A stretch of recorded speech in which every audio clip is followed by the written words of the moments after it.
안녕하세요. 반갑습니다. 1960년대는 일명 저항의 시대로 대변이 돼요. 인권운동과 여성해방운동, 히피운동, 동성애운동 등이 진행되면서 많은 사회적 변혁을 가져왔고요. 여러 가지 긍정적 변화와 부정적 변화를 유발했어요.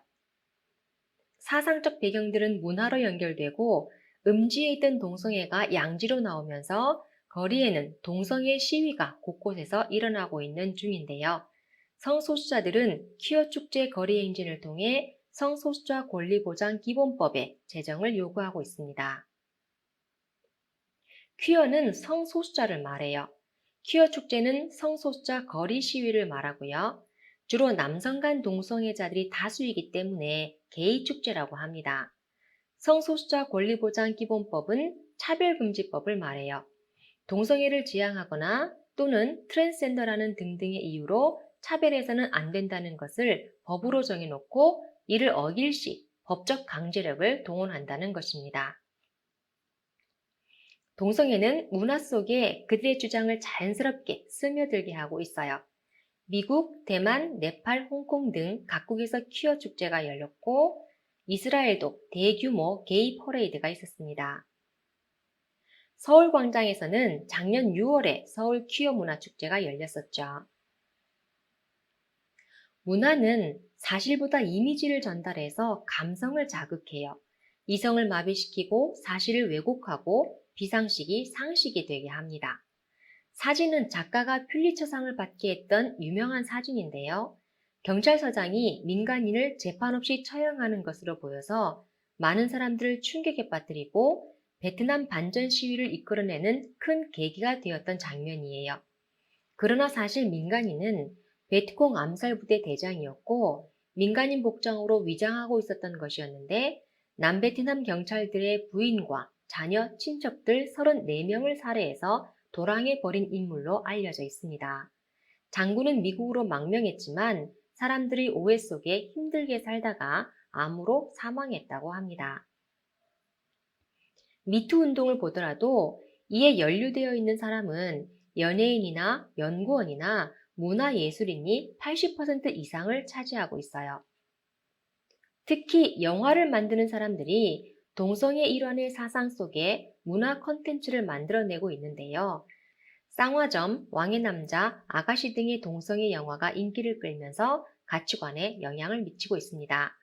관객 수가 쌍화점이 300만, 아가씨가 400만을 넘겼는데 왕의 남자는 무려 1000만이 넘었어요. 음란물이 문화상품으로 둔갑하고 왜곡된 성의식은 무의식적으로 받아들여지면서 사회적 문제를 야기하고 있습니다. 사실 세상을 움직이는 것은 문화와 예술이죠. 사람들의 마음 가장 깊은 곳을 울리는 것은 이성이 아닌 감성이에요. 그래서 예술가들의 올바른 사상세계는 누구보다 더 중요하지 않나 싶습니다. 우리나라는 2007년부터 차별금지법을 지속적으로 발의해서 입법화를 시도해 왔어요. 그리고 2018년 국가인권정책 기본계획을 통과시킴으로써 급물살을 타게 되었는데 교육과 언론, 예술, 문화에 빠르게 스며들고 있습니다. 올해 6월에 정의당은 포괄적 차별금지법을 발의했죠. 대한민국에 갑자기 젠더 문화가 확산된 것은 현 정부가 족자카르타 원칙을 따르고 있기 때문이에요. 원래는 족자카르타 원칙에 대해 할 생각은 아니었는데요. 성혁명 문화가 상당히 충격적이고 기존에 우리가 인식하던 전통 문화와의 차이가 너무 커서 상황을 지나치게 확대 해석하는 것이 아닌가, 음모론이 아닌가 싶은 생각이 드실 거예요. 그러나 문서로 만들어져 발표된 족자카르타 원칙을 보면 성혁명의 목표를 보다 정확하게 이해하실 수 있습니다. 족자카르타 원칙은 젠더 이데올로기의 실현을 위해 만든 매뉴얼 같은 것이라고 할 수 있어요. 2007년에 국제 NGO 관계자들과 인권 전문가들이 인도네시아 족자카르타에 모여 젠더, 성적 지향, 성 정체성의 자유로운 선택을 포함한 총 29가지의 원칙을 만들어내었습니다. 이 원칙의 첫머리는 이렇게 시작을 해요. 국가는 반드시 이 원칙을 자국의 헌법, 혹은 다른 적절한 법안에 포함시켜야 한다 라고 되어 있습니다. 내용의 몇 가지를 소개해드리면 이 원칙은 평등과 차별금지의 권리에 대해 말하면서 성소수자 인권은 종교의 자유나 양심의 자유보다 우선한다고 기록하고 있습니다. 16원칙은 교육에 대한 내용으로 국가가 교육 방법, 커리큘럼과 자원 등으로 성소수자에 대한 존중심을 향상시켜야 한다고 말하고 있고 24원칙은 가족을 형성할 권리를 주장하면서 동성결혼을 인정하고 권리를 보장하며 양육권을 주어야 한다고 합니다. 마지막 29원칙에는 성소수자 인권을 위배한 사람은 기소와 재판, 처벌이 적절히 이루어져야 한다는 내용이 포함되어 있어요. 족자카르타 원칙은 실제 국제법상 효력이 전혀 없음에도 유엔 인권 이사회에서 관련 내용을 포함한 권고안을 회원국에 보냈고 우리나라 법무부는 이를 받아들여 포괄적 차별금지 법안을 만들어내었습니다. 성소수자는 대표적으로 LGBTI를 말해요. L은 레즈비언, G는 게이, B는 양성애자, T는 트랜스젠더, I는 인터섹스를 말합니다.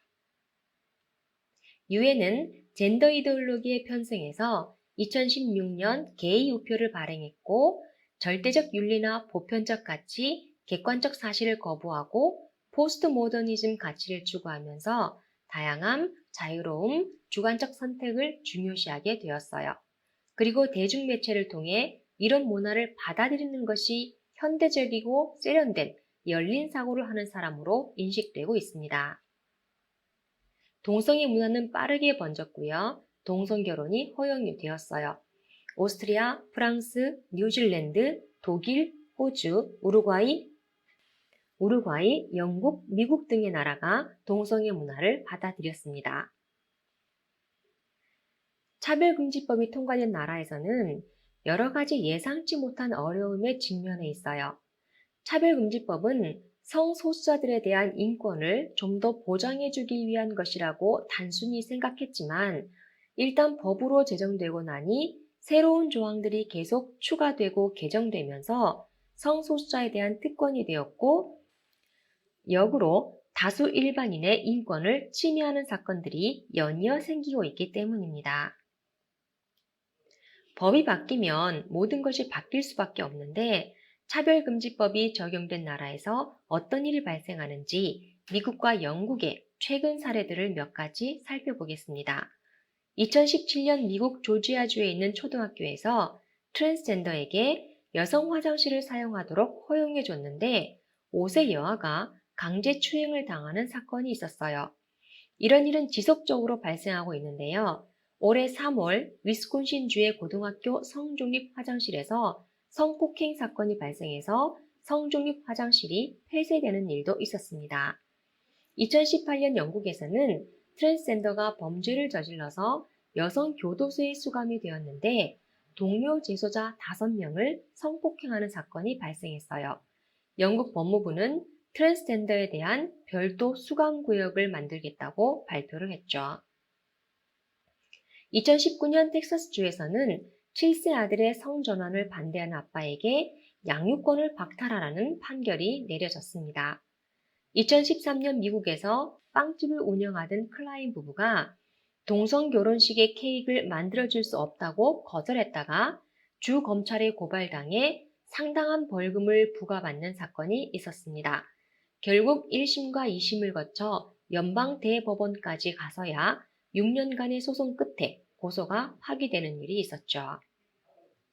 동성애 법안에 관련한 반대 시위도 계속하고 있지만 반대의 목소리를 내는 것 자체가 차별이 돼서 법적 영향력을 행사하기 때문에 돌이키기가 대단히 어렵고 사회적 분위기가 이미 동성애를 법적으로 인정하고 있어서 탈동성애나 탈젠더리즘을 하고 싶은 사람을 돕는 것조차 난관에 부딪힌다고 합니다. 결국 문화는 사상에서 시작을 해요. 확고한 사상은 확고한 문화를 만들어내는데 인류의 평화를 해치는 사상의 흐름은 3가지입니다. 하나님의 실존을 부정하는 공산주의 유물론 막시즘과 하나님의 창조를 부정하는 진화론과 하나님의 사랑을 부정하는 프로이트주의, 즉 프리섹스입니다. 이 세 가지 사상이 하나로 뭉쳐서 네오막시즘으로 전 인류를 현혹하고 있는 거죠. 그러한 사상의 결과 돈과 권력이 최고라는 가치관이 굳어졌고 다음 단계로 쾌락을 즐기는 프리섹스로 가고 있는 것입니다. 다음 시간에 뵙겠습니다.